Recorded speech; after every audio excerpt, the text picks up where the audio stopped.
Assalamualaikum warahmatullahi wabarakatuh. Perkenalkan, nama saya Nurholis dari Prodi Ekonomi Syariah kelas 7B Institut Agama Islam Muhammadiyah Cirebon.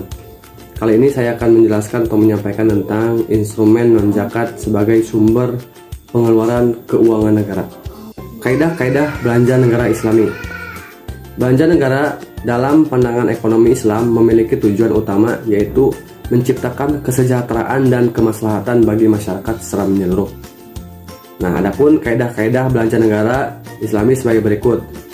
Pertama, bahwa timbangan kebijakan pengeluaran dan belanja pemerintah harus senantiasa mengikuti kaidah maslahah. Yang kedua, menghindari masyakoh atau al-masyakoh. Menurut arti bahasa adalah at-ta'ab, yaitu kelelahan, kepayahan, kesulitan, dan kesukaran. Yang ketiga yaitu mudorot individu, dapat dijadikan alasan demi menghindari mudorot skala besar. Yang selanjutnya yaitu pengorbanan individu atau kerugian individu dapat dikorbankan demi menghindari kerugian dan pengorbanan dalam skala umum. Selanjutnya yaitu kaidah al-ghairmu bil gunmi, yaitu kaidah yang menyatakan bahwa yang mendapatkan manfaat harus siap menanggung beban. Yang selanjutnya yaitu kaidah ma la yatimu al-wajibu illa bihi fahuwa wajib, yaitu kaidah yang menyatakan bahwa sesuatu hal yang wajib ditegakkan dan tanpa ditunjang oleh faktor penunjang lainnya tidak dapat dibangun, maka menegakkan faktor penunjang tersebut menjadi wajib hukumnya. Selanjutnya yaitu ada pembelanjaan negara harus didasarkan sebagai berikut atau disesuaikan sebagai berikut. Yang pertama, kebijakan belanja rutin harus sesuai dengan asas maslahah umum, tidak boleh dikaitkan dengan kemaslahatan seseorang atau kelompok masyarakat tertentu saja. Yang kedua yaitu kaidah atau prinsip efisien dalam belanja rutin, yaitu mendapatkan sebanyak mungkin manfaat dengan biaya yang semurah-murahnya. Selanjutnya tidak berpikir pada kelompoknya atau kelompok kaya dalam pembelanjaan, walaupun dibolehkan berpihak pada kelompok miskin. Yang selanjutnya yaitu prinsip komitmen dengan aturan syariah, maka lokasi belanja negaranya hanya boleh pada hal-hal yang mubah dan menjauhi yang haram. Yang selanjutnya, prinsip komitmen dengan skala prioritas syariah dimulai dari yang wajib, sunnah, dan mubah. Selanjutnya yaitu belanja negara pada masa Khulafaur Rasyidin. Pada masa Khulafaur Rasyidin, pengeluaran negara tidak jauh berbeda dengan yang ada dalam ekonomi Islam. Dana yang dipakai saat itu adalah dana yang berasal dari Baitul Mal atau merupakan lembaga negara, yaitu kas negara. Pada masa Abu Bakar, pengeluaran semakin banyak karena Abu Bakar membentuk beberapa bidang yang bertugas di berbeda-beda, dan juga Abu Bakar selalu memerlukan kegiatan ekspansi atau perluasan wilayah.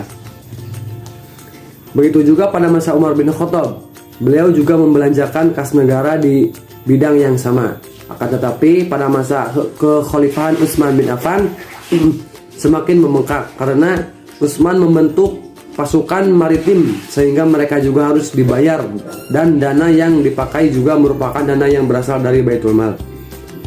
Sedangkan pada masa Ali bin Abi Thalib, seluruh kebijakan dan roda perekonomian hancur karena banyak terjadi konflik antara mereka yang membuat mereka saling menyalahkan, dan akhirnya mereka berakhir kepada sebuah peperangan yang berlangsung cukup lama.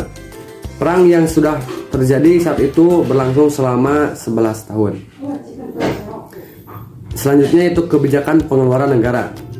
Pengertian kebijakan pengeluaran negara.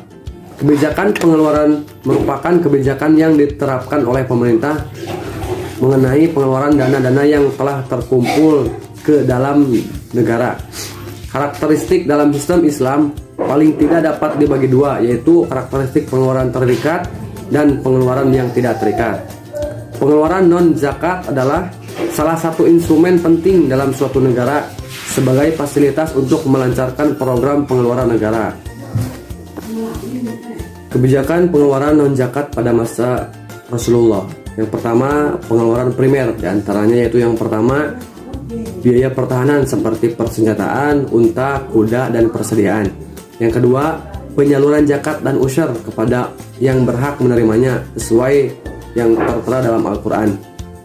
Yang ketiga, pembayaran gaji untuk wali, qadhi, guru, imam, dan pejabat negara lainnya. Yang keempat, pembayaran upah para sukarelawan. Yang kelima, pembayaran utang negara. Dan yang terakhir, bantuan untuk musafir. Yang kedua yaitu pengeluaran sekunder, diantaranya bantuan untuk orang yang belajar agama di Madinah, hiburan untuk para delegasi keagamaan, hiburan untuk para utusan suku dan negara, serta biaya perjalanan mereka. Yang selanjutnya, hadiah untuk pemerintah negara lain. Dan yang selanjutnya, pembayaran denda atas mereka yang terbunuh secara tidak sengaja oleh pasukan muslim. Selanjutnya, pembayaran utang orang yang meninggal dalam keadaan miskin, pembayaran tunjangan untuk orang miskin, dan tunjangan untuk sanak saudara Rasulullah, serta pengeluaran rumah tangga Rasulullah hanya jumlah kecil, yakni 80 butir kurma dan 80 butir gandum untuk setiap istrinya. Selanjutnya yaitu kebijakan pengeluaran non-zakat kontemporer. Rasulullah SAW, kebijakan anggaran sangat sederhana dan tidak serumit sistem anggaran modern. Anggaran modern merupakan suatu campuran rumit antara rencana dan proyek yang harus dilaksanakan di masa depan, maupun melenyapkan kesulitan dan rintangan yang terdapat pada jalan pertumbuhan ekonomi negara. Dalam suatu negara Islam, yang menjadi dasar anggaran tidak lagi penerimaan yang akan menentukan jumlah yang tersedia bagi pengeluaran. Dalam negara Islam, pengeluaran yang sangat dibutuhkan yang akan menjadi dasar dari anggaran. Di negara Islam pada umumnya, anggaran belanja berdasarkan program dan berdasarkan prestasi hanya dapat dilaksanakan bila terdapat sarana dan prasarana administrasi yang kuat, dengan staf akuntan terdidik, ahli ekonomi, perencana, dan tenaga ahli lainnya. Nah, mungkin itu yang dapat saya sampaikan atau yang saya presentasikan. Bila ada salah-salah kata atau salah-salah materi, bisa dikoreksi ya, dan bisa dikomentari di kolom komentar. Terima kasih. Assalamualaikum warahmatullahi wabarakatuh.